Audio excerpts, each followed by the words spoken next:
بسم الله والحمد لله حمدا كثيرا طيبا مباركا فيه كما يحب ربنا ويرضاه ونصلي ونسلم على نبينا محمد وعلى آله وأصحابه ومن تبعهم بإحسان إلى يوم الدين يا أيها الذين آمنوا اتقوا الله حق تقاته ولا تموتن إلا وأنتم مسلمون. My dear brothers and sisters in Islam, if you've been with us on our journey, a road to recovery, it's now time to return to the mountain.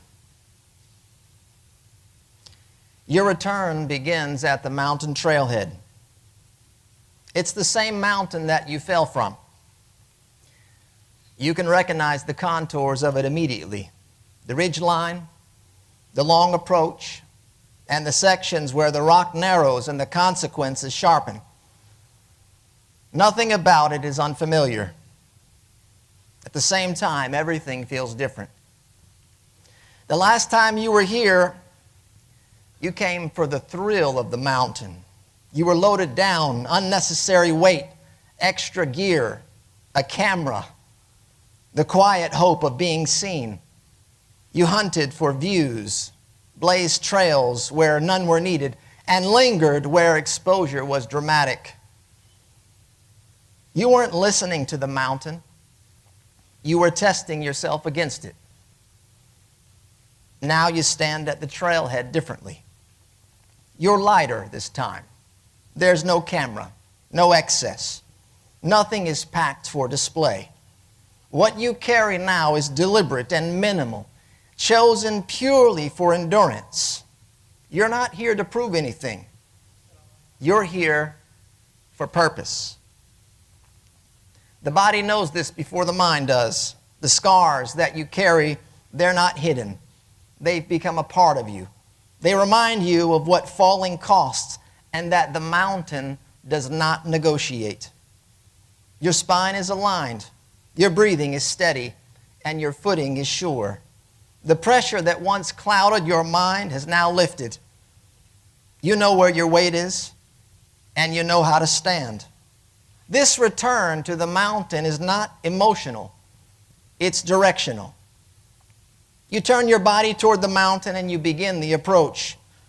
It's not a feeling, not a surge, not a regret rehearsed in words. It's a return that takes hold of your whole person at once. The body turns first because the body is what acts. Duties are taken up again. Boundaries are honored. Devotion returns under discipline. No additions or improvising. The return begins with obedience, not inspiration. The mind then yields, no longer negotiating authority, but accepting direction. The heart follows, loosening its grip on familiar attachments and remembering where it belongs. The ego gives up its insistence on control, its habit of deciding what matters and when, and begins to entrust what it cannot manage. When that inward turning settles, the body no longer resists. Everything moves together again. This is what it means to truly return to God. Not in fragments, not in moments of crisis, but as a whole being, aligned and gathered, with no part of you still facing away. The fog gets still thick as you begin the approach. The morning light low. You can't see far ahead, but you can see enough to place your next foot. Your feet adjust to the terrain. Your ankles and knees relearn the angle of the trail. Your back settles into the work now. Steady, responsive to the demand. You're no longer here to hunt vistas or chase thrills. You're here to ascend. You stop at the foot of the mountain. Your body remembers the fall, the sudden loss of control, the helpless drop, and you expect a flood of anxiety. the moment your foot meets the trail. You step, and the ground holds. The mountain doesn't accuse you, but it supports you. The swell of emotion, it doesn't flood you, it begins to recede. Here could have been your end. You could have drowned here after the fall. There's a difference between striving and suffocating, between effort and holding your breath to prove something. At some point, the drowning must stop. Not because you endured it longer than needed, but because it was never meant to continue. The flood does not last forever. وَقِيلَ يَا أَرْضُ ابْلَعِي مَاءَكِ وَيَا سَمَاءُ أَقْلِعِي وَغِيضَ الْمَاءُ وَقُضِيَ الْأَمْرُ وَاسْتَوَتْ عَلَى الْجُودِ. And it was said, O earth, swallow up your water. O sky, withhold your rain. The flood water receded, and the decree was carried out. The ark rested on the Mount Judi. You understand it now without argument that you were spared. You steady yourself, you look up at the trail, you begin to climb. You're awake now to what this second chance costs and what it requires. The trail, it rises quickly. The ground simply tilts upward and your body adjusts. This is no longer walking. The rhythm of the climb comes and it goes. Strength arrives and fades. A grip holds where you expect it to fail. A cool breeze moves through as you become winded. And then the truth surfaces. Your reading of this route is real, but it unfolds entirely within what God provides. You didn't set the trail or shape the mountain, and you didn't decide when strength returns or when the ground holds. You see that God is the one carrying the affair. He governs the ground beneath you, the breath within you, and the timing that allows you to continue. Your effort matters, but it operates entirely inside His provision. يُدَبِّرُ الْأَمْرَ مِنَ السَّمَاءِ إِلَى الْأَرْضِ ثُمَّ يَعْرُجُ إِلَيْهِ. He governs the affair from the heavens to the earth, then it ascends to Him. And with that realization, a grip releases. The illusion of control. You stop trying to carry yourself or coerce the world to comply. And when you stop demanding progress and begin relying on God, movement becomes possible again. Progress resumes, not because you compelled it, but because you received what was given and moved when allowed. And so you press on. The tree line is breaking above you. The climb continues, but the terms of the trail change. Breath still comes when you need it. The ground still holds underfoot, but now the mountain demands something more specific. Surrender. The trail, it tightens. Scrambles now replace walking. Ledges narrow and exposure sharpens. What worked below no longer works here. You learn quickly that confidence cannot replace correctness. Strength matters, attention matters more. And so something inside you begins to shift. You stop resenting limits, not because the climb is easier, but because you see what the limits are doing. They're not restricting you. They're teaching you how not to fall. Certain moves are simply wrong. Not because you dislike them, but because they will not hold you. Other moves feel narrow. They even feel uncomfortable, yet they're the ones that will work. Moral clarity lands the same way. What is sinful and what is righteous no longer tugs at your ego, but begins to register as guidance. Boundaries stop feeling imposed and begin to feel protective. And then the realization settles. The one who sustains you is the one worthy of your obedience. Not because he needs it, but because it corresponds with reality. And so obedience no longer feels imposed. It begins to feel sane and natural. You obey now not out of fear, but because you can see. And so your movements change. Attention sharpens. You move less than before, but now you move much better and efficiently. Without noticing at first, your relationship to the climb has shifted. You're no longer asking, can I do this my way? You're now asking, what does this path require? You glance upward and you realize this mountain was never about the challenge. It's always been about direction. People have climbed it for that reason long before you arrived, to receive what could only be received here. And this time you know as clearly as the scars on your body that listening is no longer a preference. وَإِذْ أَخَذْنَا مِيثَاقَكُمْ وَرَفَعْنَا فَوْقَكُمُ الطُّورَ خُذُوا مَا آتَيْنَاكُمْ بِقُوَّةٍ وَاسْمَعُوا. And when we took your covenant and raised the mountain above you, hold firmly to what we've given you and listen. This time you understand. Guidance, it's not an option. It's the very mountain that you cling to. You turn back to the rock and you continue upward. You're no longer resisting restraint, no longer mistaking guidance for loss. You're not being controlled here. You're being shown the way.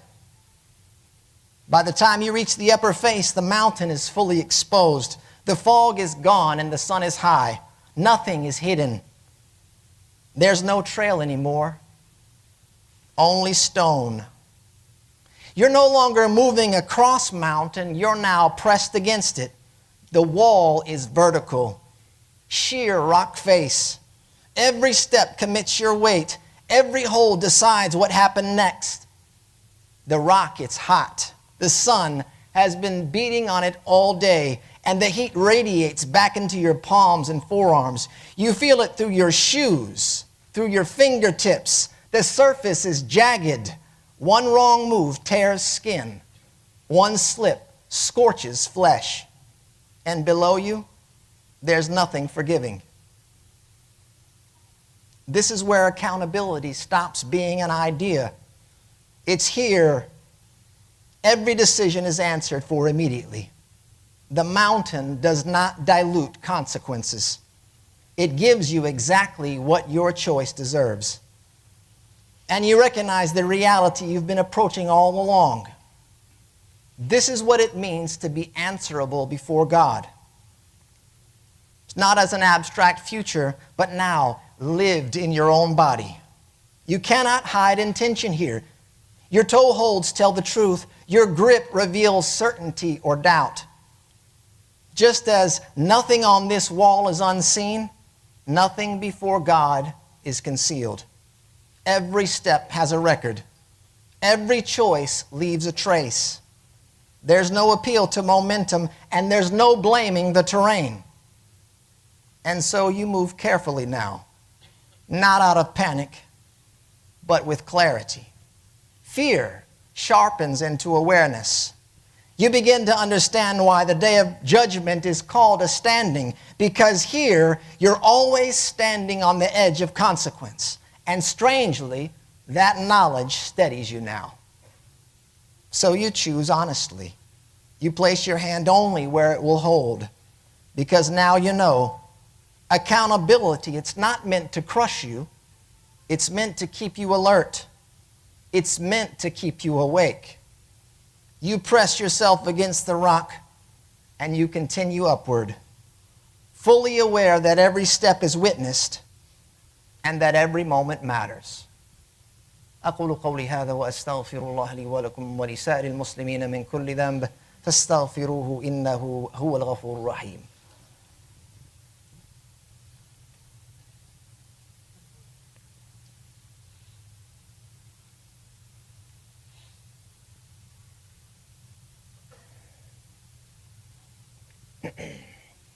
Bismillah walhamdulillah. As-salatu was-salamu ala rasulillah wa ala alihi wa ashabih wa man tabi'ahum bi ihsanin ila yawmiddin. يا أيها الذين آمنوا اتقوا الله وقولوا قولا سديدا يصلح لكم أعمالكم ويغفر لكم ذنوبكم ومن يطع الله ورسوله فقد فاز فوزا عظيما. Brothers and sisters, as you proceed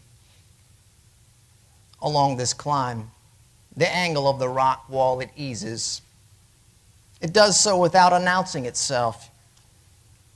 Not suddenly, but just enough that you can notice your breathing begin to change. The heat underhand softens. The rock cools beneath your feet. You pull just once more, and then you're no longer climbing. You're standing at the summit. There's no wide platform waiting for you here. Only stillness, quiet. The move winds differently here. The air, it's cleaner. The noise that followed you from below doesn't reach this height. For the first time since the ascent began, nothing is pressing against you. There's no scramble demanding urgency, no exposure threatening collapse, and no heat punishing carelessness. And it becomes clear why you were brought here. This place was never meant to be conquered. It was meant to steady and to shelter. Here is where the world loosens its grip. Everything that once demanded your heart falls away. The climb didn't bring you here to escape life. It brought you here to escape noise. And this isn't the noise of sound, but it's the noise of claims, of rival loyalties and false securities you once relied upon. And it's in that quiet something else settles without effort. You're no longer scattered. Not because you forced unity, but because there's nothing left competing. And this is what it means to turn wholly toward God. Not by becoming something else, but by no longer facing anything besides Him. Not by elevating you above others, but by emptying the heart of rivals. And it's here that obedience no longer feels heavy. Not because your desire has vanished, but because desire is now ordered. It's the peace of alignment. And only then do you realize the deeper purpose of this refuge. It wasn't the end. The summit was a preparation. This shelter was not given to you so that you could remain here, but so that you could be made ready. Ready to listen, to receive, and to be enveloped in light rather than distraction. Another once came here to a mountain of light for the very same reason. Not to look outward, but to be addressed. Not to escape the world, but to return to it carrying something true. So standing here now, cleared of excess and gathered within yourself, you understand why you were spared and why this climb mattered. And so the question changes. The question is no longer, why am I here? The question is now, who am I here to meet?